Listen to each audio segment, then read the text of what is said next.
Welcome to Lessons in Logic video number 59. We got to 59 of them. That's amazing. This is sort of an extra video. It's not really part of the course of study, but I think this information really belongs at the end of any course on logic or critical thinking. For the lower right corner of the screen, I've selected one I've used before, but I like it. I got this one myself, hiking Tai Mo Shan, Hong Kong's tallest mountain. And, well, the world's a beautiful place. And let's go to logic, wisdom, and critical thinking. I find people talk about critical thinking a lot. I don't find a lot of clarity as to what the heck is critical thinking. So I'll give you my own definition towards the end of this video. Well, let's talk about logic and wisdom. Every statement has a negation. Well, for every statement P, there is a statement not P. For every belief, there's an equal and opposite belief. They're not equal in every respect. They're equally statements. They're often equally believable or arguable. Sometimes they're equally arguable with good arguments, at least arguments where the premises support the conclusion well enough, but maybe the premises are not true, or maybe the premises themselves are not equally arguable, etc. I think the more interesting ones are rarely, if ever, equally right, just, and morally beneficial. The statement rape is wrong and rape is not wrong are not equally right or just or beneficial. And they're certainly not equally true. A statement and its negation are never equally true. But they are equally statements.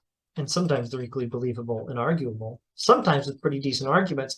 So that means we have a situation. Situation is for every statement we have to accept it or its negation. Or possibly neither. So some statements you should believe, even when you don't know of any good arguments supporting them. That doesn't mean you can't provide arguments for them, but I believe I exist, and I don't necessarily have to argue for that to know it. If I can give an argument that I exist, fine. I believe other people exist. I could give an argument for it, but if I haven't given an argument for it, does that mean I shouldn't believe that other people exist? I'm not the only sentient being in the universe. You're not all just figments of my imagination. No, you're an actual person too. You're an other mind. I should believe that. I should totally believe I exist. Other minds exist, even if I don't have evidence. Not that there's anything wrong with the evidence if I have some. There are some statements you should disbelieve until you know of good arguments for them. Borrowing from the Stargate, second Stargate series, Stargate Atlantis. Aliens were responsible for relocating the lost city of Atlantis to the Pegasus galaxy. That's an awesome statement, but you should disbelieve it. Unless, against all probability, you encounter some good evidence for it actually being true, which would be awesome. There are some other statements on which you should withhold judgment until you have some evidence. Like, there are less than 500 million grains of sand on the Galveston beach. Now, I don't have any evidence for that or against that. I have no idea how many grains of sand to expect on the Galveston beach. But that means I'm left with a suspension of judgment. I should have no opinion on whether that statement is true or false. Some I should believe, even if I don't have evidence for them. Though maybe I'll get evidence later, or maybe I do have evidence, and we don't have time to talk about it. Aliens were responsible for relocating the lost city of Atlantis to the Pegasus galaxy. Some statements you should disbelieve, unless evidence should ever turn up. And some statements just have no opinions until you have some good evidence one way or the other. The difficulty, of course, in life is knowing into which category any particular belief falls. Is it one you should accept, unless you find evidence against it later? Is it one you should disbelieve unless you should find evidence for it later, or one you should have no opinion on until you might uncover some evidence someday? Frequently, we have a largely dogmatic, unargued commitment to certain beliefs. Some beliefs we have seemingly by instinct. Sometimes our beliefs are pretty dogmatic. Sometimes we pick them up from our cultural or social context. But what does that mean about whether we should accept them? Which one should we accept uncritically? Which ones should we reject in favor of their negations? And which ones are more like open questions where we should not accept, we should not reject, till someday, inshallah, evidence should come in? That is the question. Here are some beliefs we may have received from sources other than reasoned argument. I exist. Other minds exist. I'm not the only sentient being in the universe, or I'm not in the matrix. The world outside my mind exists. Electrons exist. God exists. Or God does not exist. You might have received that from sources other than reasoned argument. All that exists is matter. The Bible can always be trusted. The Bible cannot always be trusted. Homosexuality is wrong. Marriage is always between one man and one woman. There is such a thing as same-sex marriage. There is a right to same-sex marriage. Some moral laws are absolute. Morality is all relative. All human beings have rights. Not all human beings have rights. The right to life is a human right. The right to life is not a human right, or there is no right to life. Liberty is a human right, or it's not. Healthcare is a human right, or it's not. Only persons have human rights. Some things that are biologically human are not persons. All humans are persons. It's impossible to know a thing and have faith in it at the same time. Or it is possible. The only way to know anything for sure is through scientific investigation, or again, negate that. Democracy is the best form of government, or it's not. Socialism is a bad form of government, or it's a good one, or it's not bad, or it's not good. Markets should be free. Markets should not be free. No one should have to pay taxes. The rich should pay more taxes, or it's not the case that the rich should pay more taxes. Any of these statements, let me rephrase, I think each of these statements is a statement a lot of people believes not based on reasoned argument. And in many cases, some people believe them not based on reasoned argument, and some people believe their negations not based on reasoned argument. And for at least some of them, some people believe them based on reasoned argument. Some people have evidence for them. So, which ones do you accept? Which ones do you accept without evidence? Which ones do you accept with evidence? Which ones should you accept without evidence? Which ones should you not accept without evidence? Which ones should you accept because there's evidence? My goodness, I'm getting confused with all the categories. Which one should you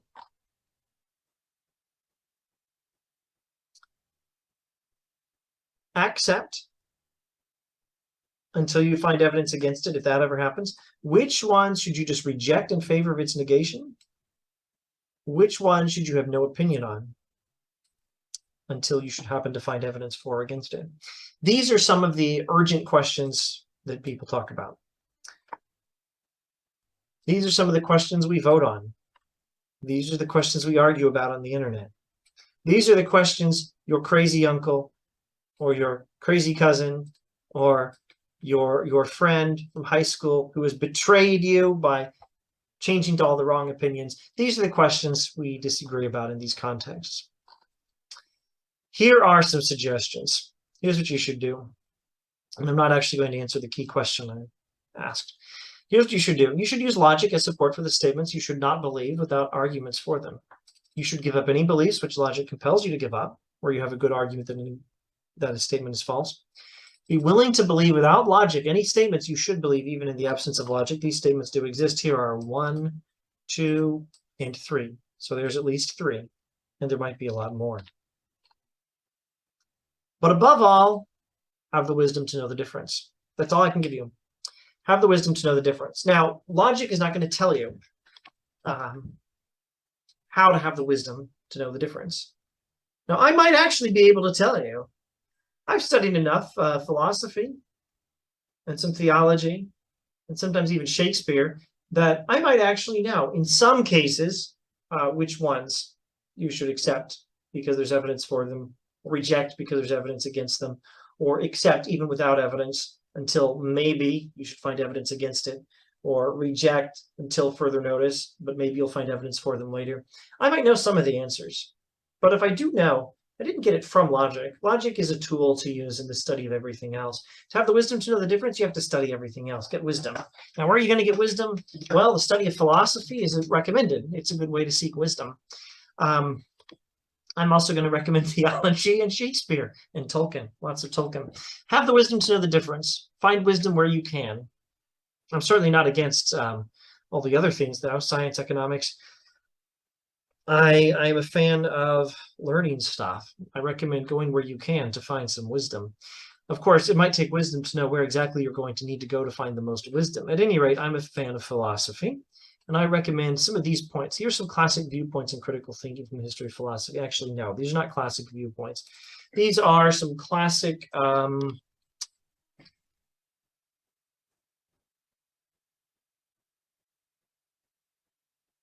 classic statements of important perspectives on critical thinking from the history of philosophy.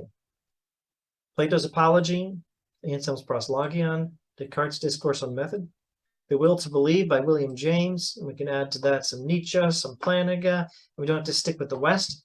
I don't know Nagarjuna very well, but there's some cool Confucianism. There's a lot of classic statements of important perspectives on critical thinking from the history of philosophy. And here's one super duper important question. Not just what is the wisdom that helps us know the difference, and not just which ones go into which category. Believe them until you find evidence against them, disbelieve them until you find evidence for them, have no opinion, believe them because there is good evidence, disbelieve them because there's good evidence against. Which of these go into which category? That's a good question. If we had the wisdom to know the difference, what would it tell us? Where can we get the wisdom to know the difference? Those are good questions, but here's one way of capturing a whole lot of these questions in one question. What is the criterion for distinguishing the statements that go into one category from those that go into another? Now, that question pushes me in a certain direction. It pushes me in the direction of Roderick Chisholm's The Problem of the Criterion, which is a superb article in philosophy on how we go about determining a criterion like that. Strongly recommended reading. I have an introduction, maybe 2 introductions on this channel. But at this point, let's not answer the question about the criterion, or even Chisholm's methodology about Chisholm's remarks on the methodology by which we find the criterion. Let's just say that's a good question. What is the criterion for knowing which things you should believe until you find evidence against them, which things you should disbelieve until you find evidence for them, which things you should have no opinion on until evidence should come up? That's a good question. What is the criterion? Identify that question. There is a criterion. It's totally appropriate to believe these without convincing evidence. I think some of these principles about government and taxes, I think you need some evidence for most of these things. I think you need arguments for these things or for their negations. These things you should believe without evidence if you must, although there's nothing wrong with finding evidence, and you may well find good evidence. And then the aliens and the Pegasus Galaxy and Atlantis, that's a good one. And maybe you can come up with your own list. I'm going to get too controversial if I list anything from if I give anything from this list here that I think is one you should reject without having any evidence for it. That's certainly the one about the Pegasus Galaxy and the lost city of Atlantis fits into that category. So there is such a thing as a criterion for putting a belief that goes into one of those 3 categories. There's a criterion for putting a belief into one of those 3 categories. There's a criterion for putting another belief into another category. What is that criterion? That is an important question. So have the wisdom to know the difference. Find the criterion. This is good life advice for you. And more life advice. If you don't know what is the criterion, if you do not yet have the wisdom to know the difference, then at least know what you do not know, like Socrates, like Confucius, and do some work seeking them, seeking the criterion, seeking that wisdom. And here's a terrific place to start. Some classical perspectives on critical thinking, perspectives on what is the criterion for what we should believe or disbelieve, or just not have an opinion on until good evidence should present itself one way or the other. Now, finally, what is critical thinking? I don't much like the term critical thinking. It implies that what we're talking about involves criticism.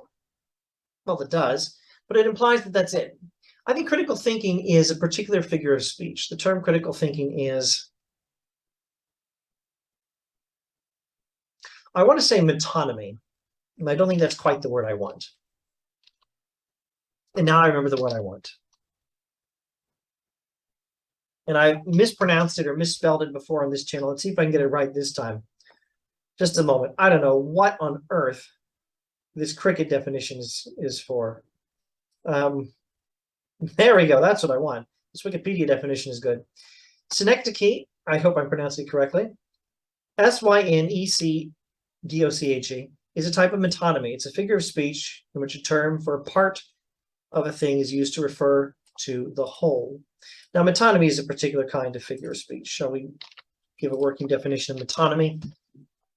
Metonymy is a figure of speech where one thing is used as a name for another thing. So if I say Washington, D.C., Washington disagrees with Beijing on blah, blah, blah. I'm referring to the current government of the United States and the government of the PRC. And I'm not referring to a city and a city disagreeing with each other. I'm referring to governments disagreeing, or the policy positions of governments being in conflict, or the people running the government disagreeing, or something like that. I'm using the name of a city as a metonymy for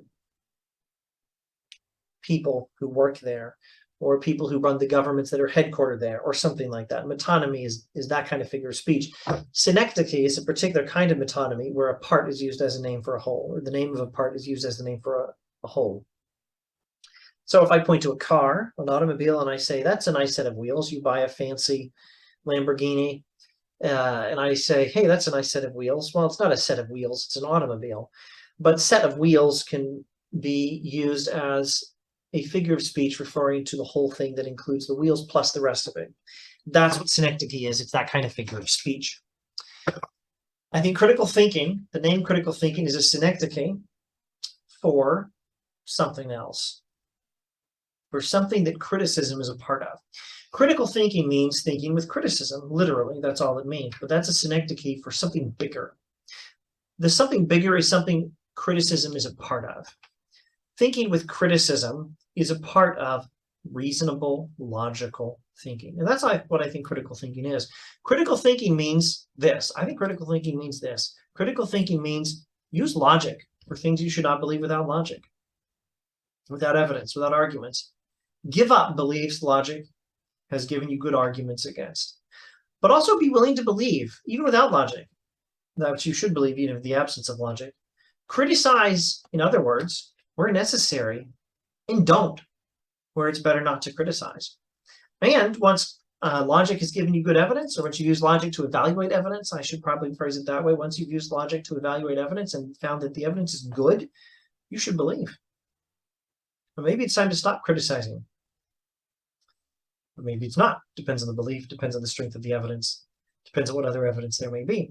Critical thinking is getting all this right. And thinking with criticism is frequently a part of good critical thinking, but it's not the whole.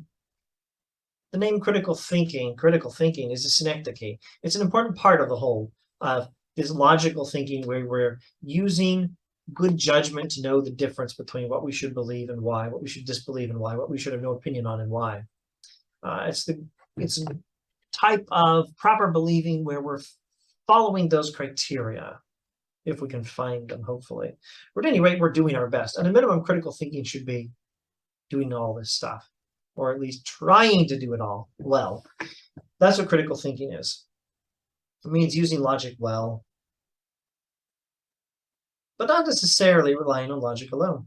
Sometimes you just need to trust things. All right. I guess that's all. Critical thinking is good. I support it. I would not support it if I thought the term critical thinking were a simple literal definition, a simple literal name for a thing. I think it's a part of a thing. And that thing is more than just thinking with criticism. It involves having the good judgment, hopefully the wisdom to know the difference. It involves knowing the criterion. And if you don't have the wisdom, if you don't have the good judgment, if you don't have the criterion, well, at least work on it. Here are some recommended readings in the process of working towards it. And I'm done. If you've actually watched this whole series on these whole 59 lessons on logic, please say so in the comments. I would just love to find out who and how many people actually watched the whole thing. That would be amazing. Anyway, thanks for watching however much of it you watched. Go and be logical. Farewell. Or see you next week with whatever series I record next for the Monday rotation. Bye.